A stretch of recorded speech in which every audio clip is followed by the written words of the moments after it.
मशरिक़ वस्ता में एक और ब्रेक थ्रू, सऊदीया का यमन जंग खत्म करने का फैसला। गैर मुल्की मीडिया ने खबर दी है कि सऊदी अरब ने यमन में जंग खत्म करने का फैसला किया है। रिपोर्ट के मुताबिक सऊदी और ओमानी हुकाम का एक वफ्द आइंदा हफ्ते यमन जाएगा, जहां वो दारुल हुकूमत सनआ में मुस्तकिल जंगबंदी के मुआहदे पर दस्तखत करेगा, जिससे 8 साल से जारी ये जंग खत्म होने के वाज़े इम्कानात पैदा हो गए हैं। बरतानवी खबररसा इदारे ने इस पेशरफ से आगाह सऊदी हुकाम के हवाले से बताया है कि मुआहदे का ऐलान 20 अप्रैल तक यानी ईद उल फितर के मौके पर होने का इम्कान है। यमन के लिए अक़वाम मुत्तहिदा की खुसूसी एलची हांस ग्रंटबर्ग रवां हफ्ते मस्कत में थे, जहां उन्होंने सीनियर ओमानी और हौसी हुकाम से अमन मुज़ाकरात के इम्कानात पर बात की थी।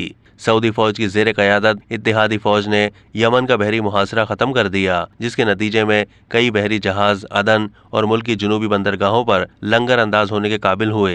ये जहाज़ जंग के आगाज़ के बाद पहली मरतबा जद्दा में क़याम के बगैर बराह रास्त अदन पहुँचे। ये मुहासरा 2015 से जारी था।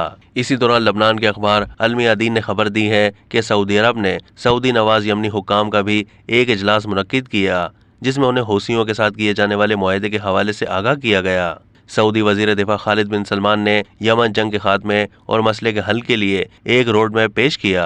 बताया गया है कि सऊदी प्लान के मुताबिक ये जंग बंदी आइंदा साल भी जारी रहेगी और इस दौरान यमनी बंदरगाहें खुली रहेंगी। इसके बाद रियाज बाज़ाब्ता तौर पर यमन में जंग खत्म करने का ऐलान कर देगा।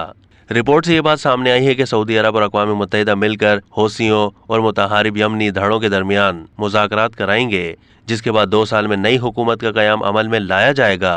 अब तक के लिए इतना ही। मज़ीद मालूमात के लिए डेली जंग के YouTube चैनल को सब्सक्राइब कीजिए।